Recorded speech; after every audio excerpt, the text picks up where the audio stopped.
तो सबको पता है सीए इंटर का लास्ट अटेम्प्ट का पास परसेंटेज बहुत कम आया था 8% एंड हाई चांसेस की institute repeat the same passing percentage in the upcoming attempt as well.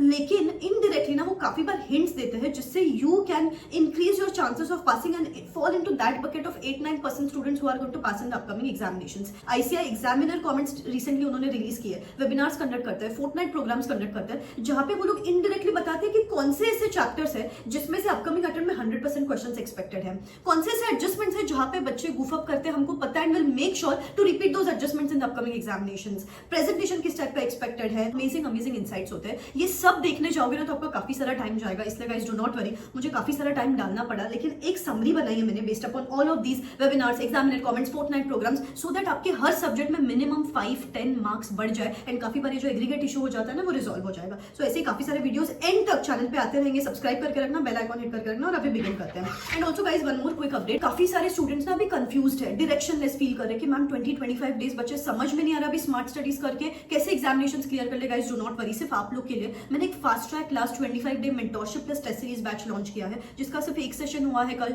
Group 1 students के लिए। You can watch a recording of that session. Group 2 के स्टूडेंट्स का सेशन कल होने वाला है। गाइस मैं यहाँ पे आपके साथ एक स्मार्ट ब्लूप्रिंट शेयर करती हूँ, selected important chapters, early planner, आज कौन सा चैप्टर करना है, कल कौन सा चैप्टर करना है। We are going to do just selected 30-40% chapters based upon ICS section wise weightages, RTP, MTP, PYQs, जिसमें से मैक्सिमम 80 मार्क्स का आने वाला एग्जामिनेशंस में डिटेल टेस्ट सीरीज शेयर करूंगी, हर सब्जेक्ट के साथ टेस्ट जिसको इवैल्यूएट करके दूंगी as per ICS standards, daily booster audio notes भेजूंगी, क्वेश्चन बैंक प्रोवाइड कर रही हूँ consisting of selected questions from ICS study material, RTP, MTP, PYQs, amazing sessions lined up, 1.5 day plan, dos and don'ts, how to manage those 3 hours of examinations. कल ही जो session हुआ, at the end of the session बच्चों को लगा यार ma'am कभी सोचा ही नहीं कि ऐसे भी टाइम टेबल ड्राफ्ट करके हमारे पास इतना ज्यादा टाइम है। लास्ट अटेम्प्ट के टाइम पे भी इतने सारे बच्चों ने प्रोग्राम के लिए एनरोल किया था and they called me on the results day saying ma'am we passed by just studying in those last 20-25 days. And सबसे इंपॉर्टेंट बात है, all of these features are just available at ₹1599, जो आप एक वीकेंड को खर्चा कर देते हो। डिस्क्रिप्शन बॉक्स में लिंक दे रही हूँ, go and check it out. कल इवनिंग में मैं इसके एनरोलमेंट्स क्लोज डाउन कर रही हूँ, तो बहुत लिमिटेड इंटेक लेने वाली हूँ। कम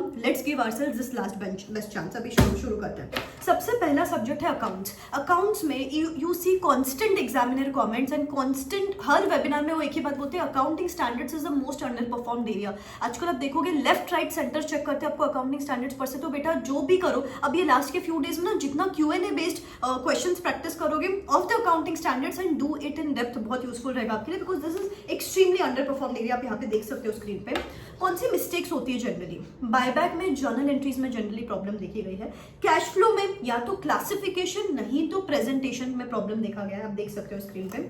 शेड्यूल 3 फॉर्मेट में काफी बार अपन प्रेजेंट नहीं कर पाते चीजें, तो ये जो लास्ट के फ्यू डेज है ना, मैं नहीं एक्सपेक्ट करती हूँ कि आप हर आंसर शेड्यूल 3 फॉर्मेट में लिख सकते हो, लेकिन हर चैप्टर में से 2 से 3 आंसर्स तो लिख के देखो इन schedule 3 format, so that examination में जाके लाइन आइटम्स वगैरह मिस आउट ना हो। Amalgamation and consolidation is the most under performed area also, because यहाँ पे मैंने देखा है काफी बार बच्चे बोलते हैं मैम अमालगमेशन कंसोलिडेशन छोड़ दे क्या, तो यहाँ पे काफी बार परचेज कंसिडरेशन कैलकुलेशन में प्रॉब्लम होती है, रिजर्व्स एंड सरप्लस कैलकुलेशन में प्रॉब्लम हो जाती है, काफी बार बेसिक चीजें यहाँ पे देखी गई है, बेसिक प्रॉब्लम्स होते हैं। तो गाइस रोज ना एक प्रॉब्लम सॉल्व करो, रोज अमालगमेशन का एक प्रॉब्लम या कंसोलिडेशन का एक प्रॉब्लम ऑल्टरनेट डे बेसिस पे सॉल्व करोगे ना, तो ये इशू एग्जामिनेशन में जाके नहीं होगा। नेक्स्टली लॉ में जो प्रॉब्लम देखी गई है एप्लीकेशन प्रॉब्लम। मुझे पता है आपको प्रोविजंस पता है, और ये मेजर रीजन इसका है कि क्लासेस देखते हो, सिर्फ क्लासेस देख रहे हो, सिर्फ प्रोविजंस पढ़ रहे हो। Guys we can't just know the provisions, we need to understand the application of those provisions. ये सबसे ज्यादा इंपॉर्टेंट है। एंड आप देखोगे 1 नहीं 2 नहीं 3 नहीं, आप खुद एग्जामिनर कमेंट्स देखना, काफी बार उन्होंने बोला प्रोविजंस पता है बच्चों को लेकिन एप्लीकेशंस मिसिंग है, सो प्लीज इसका ध्यान रखो। मेमोरी चेक करते हैं आजकल वो काफी बार आपको CSR का थ्रेशहोल्ड, पेनल्टीज या फिर वैलिडिटी पीरियड, आप देख सकते हो यहाँ पे उनको पता है कि बच्चों को प्रोविजंस पता है, लेकिन काफी बार ऐसी चीजें जो स्टैटिस्टिक बेस्ड रहती है या फिर ऐसी चीजें जो न्यूमरिक बेस्ड रहती है वो आपको याद नहीं आती है। तो इसका एक चार्ट बना लो एंड इसको रिकॉल करते रहो, because they are going to test in the upcoming attempt as well. ऐसे इनडायरेक्टली हिंट लग रही है मुझे, इसीलिए बोलती हूँ बार बार पेपर सॉल्व करो, भले ही 70% सिलेबस करो लेकिन उनके पेपर सॉल्व करो, सो दैट आपको आपकी गलतियां समझाए, ऐसी छोटी छोटी मिस्टेक्स अवॉइड हो जाए अपकमिंग एग्जामिनेशन में। मैंने लास्ट मंथ मेंटरशिप प्रोग्राम में 7 टेस्ट इवैल्यूएट करके देती हूँ बच्चों को, सो दैट उनको प्रिसाइजली गलतियां समझे। कल जाके वो बच्चा 75 मार्क्स का भी पेपर लिखेगा ना, उसमें उसको 55 मार्क्स मिलेगा, ये मेरी गारंटी है। तो जो भी टेस्ट सीरीज वाई के टेस्ट पेपर्स देने हैं इसके आगे, ठीक है। जनरलाइज्ड आंसर्स देखे गए हैं यहाँ पे। No usage of some professional language, keywords, technical words. Guys मैं अग्री करती हूँ कि सेम लैंग्वेज कोई नहीं लिख सकता, but try and write the similar language. Taxation is the most under perform paper, ये आपको भी पता है। अभी जैसे कि यहाँ पे जनरली यहाँ पे भी वो मेमोरी चीजें आपको चेक करते हैं, जैसे कि depreciation rates, surcharge rates, capital gain rates, TDS rates, labs. उन्होंने बोला बार बार यहाँ पे प्रॉब्लम होती है बच्चों की, तो इसका भी चार्ट बना के रखो और इसको मेमोरी में याद करते रहो। रेगुलर बेसिस बेटा नहा रहे हो, खाना खा रहे हो, ऐसी जो मेमोरी बेस्ड चीजें ना इसको याद करते रहो। Question number 1 is a under performed area, इसका भी एक एक क्वेश्चन रेगुलर बेसिस पे प्रैक्टिस करते रहो बेटा, बहुत इंपॉर्टेंट है। अभी यहाँ पे वो लोग बेसिक कॉन्सेप्ट्स पे आपको चेक करते हैं, जैसे कि अभी insurance receipt is a capital receipt. अभी ये बच्चों को पता है लेकिन एग्जामिनेशन में जाके गूफ अप करते हैं, थोड़ा कॉन्सेप्ट का भी ध्यान रखो एग्जामिनेशन में जाके। Every step is needed to be substantiated with proper provisions. आपको सिर्फ ये नहीं पता हो सकता है what is allowed, what is disallowed, you also need to know why it is allowed and why it is disallowed. जब तक आप रीजनिंग मेंशन नहीं करते हो बराबर से, तब तक आपको मार्क्स नहीं मिलते, तो प्रॉपर एक्सप्लेनेशंस लिखो। नेक्स्टली आईटीसी बहुत ही अंडर परफॉर्म्ड एरिया देखा गया है। आईटीसी चैप्टर में से काफी मार्क्स का आता है एग्जामिनेशंस में, तो इसके भी जितने ज्यादा क्वेश्चंस प्रैक्टिस कर सकते हो करो।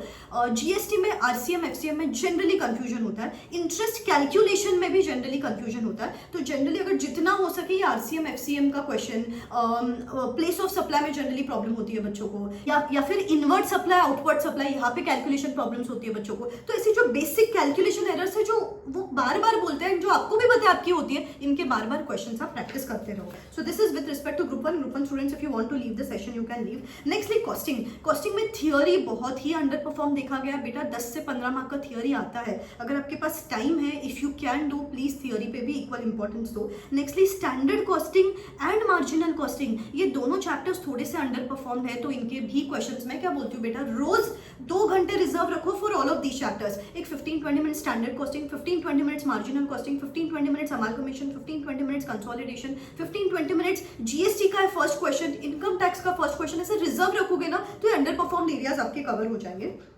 सिली मिस्टेक्स होती है कॉस्टिंग में, जैसे कि कॉपी पेस्ट एरर देखा अभी रिसेंट अटेम्प्ट में, पेपर में कुछ और फिगर है, आपने कुछ और कॉपी कर लिया। काफी बार कैरी फॉरवर्ड एरर्स हो जाते हैं, कैलकुलेशन मिस्टेक्स हो जाते हैं, तो सिली मिस्टेक्स अवॉइड करने के लिए थोड़ा सा कॉन्शियस होकर पेपर लिखोगे ना तो अच्छा है। ऑडिट में बेटा क्या भाई साहब कितना अंडर परफॉर्म पेपर है, आप खुद एग्जामिनर कॉमेंट्स देखना।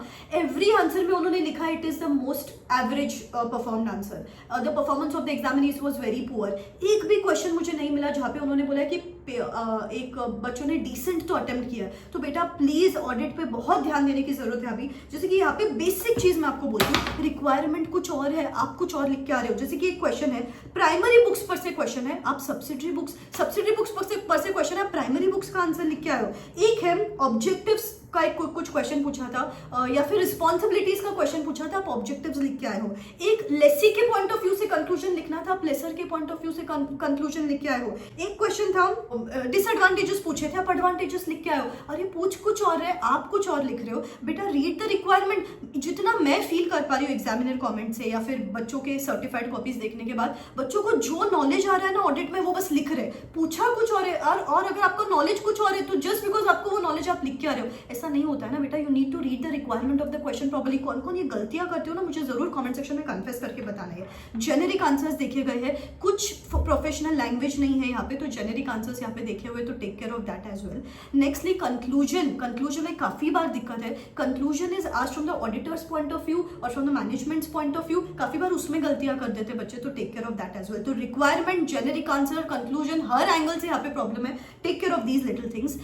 एफएम में generally theory is a under performed area, working capital chapter is a under perform chapter, और एसएम में स्ट्रेटेजिक मैनेजमेंट में जेनेरिक आंसर्स देखे और there is a lack of conceptual clarity. बेटा ये छोटी छोटी चीजें हैं, बट अगर इनको अवॉइड करोगे अपकमिंग एग्जामिनेशंस में 100% आपका हर सब्जेक्ट में 5-10 मार्क्स बढ़ जाएंगे एंड इवेंचुअली जो एग्रीगेट मिसिंग हो जाता है ना वो नहीं होगा। तो please take care of these little things. इसमें से आप कोई गलतियां करते हो तो जरूर मुझे कमेंट सेक्शन में बताओ। एंड ये जो लास्ट के फ्यू डेज है ना, work from all the angles, फिर वो प्रेजेंटेशन रहो, फिर वो रिटन प्रैक्टिस रहो, फिर वो रिटेंशन रहो। Take care of all of these little things so that you eventually score good in the upcoming examinations. ठीक है, all the very best, bye bye, take care.